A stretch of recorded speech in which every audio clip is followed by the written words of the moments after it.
Thank you so much for joining us for this episode of Leading Change. I'm Ema Roloff, and I've got Margo with me today, and we're going to be talking about talent within the insurance industry. Before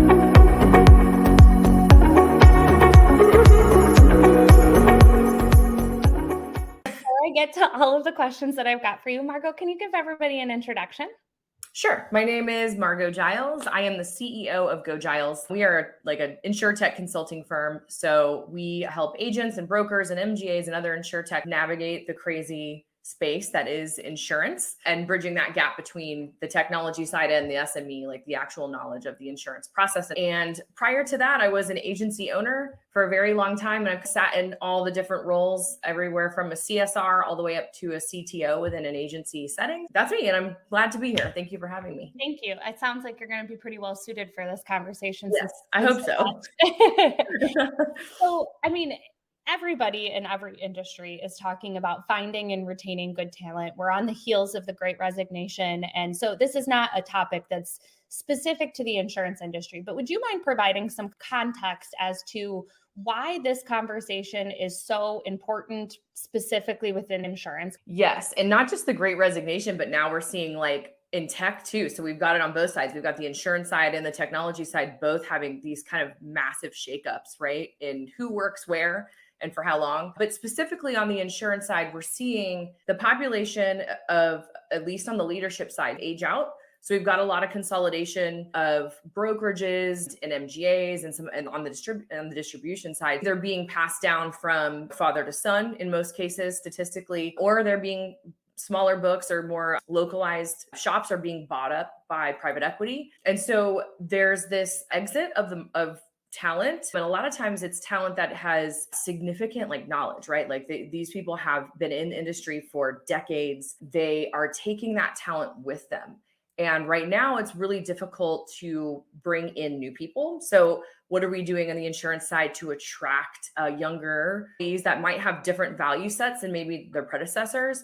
And then also once these people are exiting, there's a statistic, and I'll have to get it for you, but I think it was 60% of them are not coming back into insurance. So they're leaving, they're not coming back. And we're seeing a slower trickle in of being able to attract people into the insurance industry itself. So that's concerning. That's a recipe for disaster for a lot of people. And I was at a conference last week and we were talking a little bit about this idea. And again, I don't have the stat in front of me, but they were saying that there's a talent deficit of probably about 500,000 people in the next couple of years, with that element of people aging out of the workforce. And what are we doing to refill that? Technology obviously can offset that, but it can't replace that many people. And so we definitely need to be having these discussions and figuring out how to get other people into the industry. Yeah. And not just in the industry, but people that are in the industry that maybe aren't in leadership positions. And we've talked about this with women, 96% of customer service representatives are entry level in insurance are women. And so what are we going to do to get those people who already here up through that food chain and get them to move up into the leadership roles? Because when leadership exits and we don't bring them the more knowledgeable people up in to replace them, a lot of times we'll see hiring from without of insurance. And especially in tech, I know you guys know, if hiring or bringing in talent that's tech related but doesn't necessarily have that deep insurance knowledge, it can work as long as it's supplemented by those that do. So you never want to have a room full of people that have a great maybe leadership or management experience, but don't really know a lot of insurance. It's too complicated. It's too complex. We need to make sure the people that are currently in insurance stay, and that we move them up that food chain so they can go into leadership roles. So you actually just brought up that statistic I saw when you posted that on LinkedIn, that there's a lot of women in these entry level positions, but we're not necessarily seeing that reflected on the leadership side. What suggestions do you have then for organizations to try and foster that talent that they've already got within their organization to be able to have some of those really knowledgeable leaders come to fruition in a couple of years? Yeah, there's two ways, right? So this is a great place to use technology. This is somewhere that we can insert technology internally within the companies to make sure that we have roadmaps and benchmarks and training and certifications, and that we have those laid out for people that are in those entry-level positions that wish to move up, so that it's very clear on what steps they need to take and what we're expecting of them in order to get them to that next level. And I think that is a huge thing that you can do with technology, right? Having some type of enrichment program, knowledge centers, additional training, all that can be done with technology. And you can put people on those step paths and they can easily follow them. And that's a really great way for like transparency. But on the other side, it's a really great way to combat unconscious bias, which is when it comes to, especially when we get into male versus female, gender and race, like these are topics that we have to discuss and be open about discussing. I do this for a living, and I hear a lot of times they've never expressed an interest. These women have never expressed an interest in moving up the ladder. And my answer is always, did you express an interest in moving them as well? It can't be one-sided. And so we need to make sure CSRs or entry-level insurance reps that are women are in the conversation when we're talking about promotions, and not just assuming that they don't want that because they haven't been as vocal as maybe their male counterparts about it. So I think there's that two-step process that we can use technology to help us overcome that.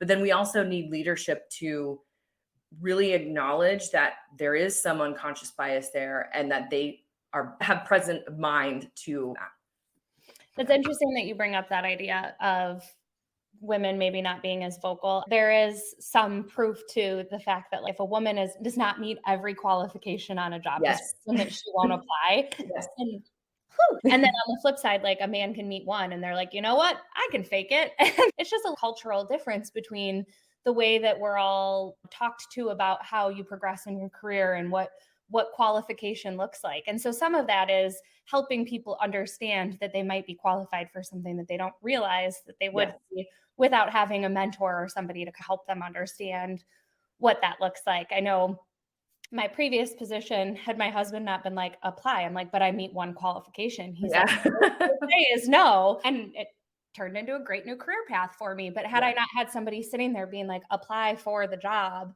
I never would have done it and I wouldn't have gotten the opportunities that I've had since then. So I think that's a really important part, especially when we start to look at like leadership and mentorship within organizations. That, and I think some of the upward mobility within insurance, at least on the broker side or on the distribution side, a lot of it, and even on the carrier side, a lot of it comes through sales.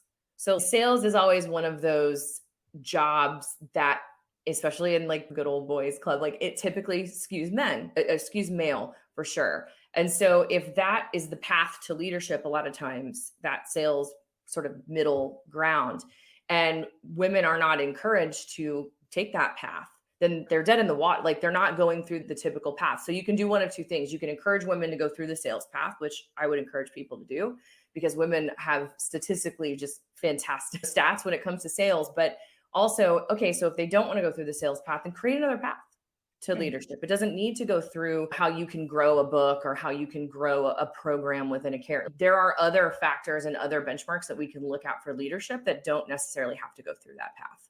And we could get into a whole nother conversation on the sales side because like, obviously like that's what I do for a living. But starting really young, I was told over and over again as a female, go into teaching. You like people, training, management, teaching. Yep. Yes. And that was the path that I was put down. And for a long time, I almost thought of sales as like something that like I wouldn't be good at and doesn't feel right and feels icky. But like, I love it. And it plays on all of my skills that would have made me a very wonderful teacher too. But it's again, that like socialization of what you're told to do and what you think you should be doing that really plays into all of this. Yep. I want to pick up on something else that you mentioned too earlier is this idea of bringing in talent externally that's got technical know-how when maybe they don't have the insurance side. So there's a lot of people that have the insurance technical knowledge that are sitting within our businesses, but maybe need a little bit of help figuring out the technical skills side of things. What suggestions would you have for people to start building what I call digital literacy or those technical skills to maybe make them a viable option for some of those positions that we're looking outside of the industry for today? We're going to see that naturally, I think, as we see legacy software die. So I have obviously like a love for anything innovation, but if our employees are using this outdated technology that they're using it 9 hours a day, right? Sometimes more, 12 hours a day. They're using this technology it's 40 years past, right? Like we're killing any chance of figuring out who actually has an aptitude towards innovative tech and doing that. So I think as legacy stuff fades out and we get new tech, like we talked about, like microservice base, and we're looking at user experience and all of those things, as that thing rolls in, I think we'll see more people going, light bulbs going off, going, hey, you know what? I actually enjoy this technology thing. Like maybe I should get into it. But on the flip side of that, I think if that's not where you're at now, but we do want to foster that love of it. I mean, I'm such a proponent of certifications over like formal education. A lot of my own technical experience has come from going through certification courses, online training, Udemy, Google U, we call it, basically like just YouTube University, but going through those sort of non-traditional channels. And then as employers,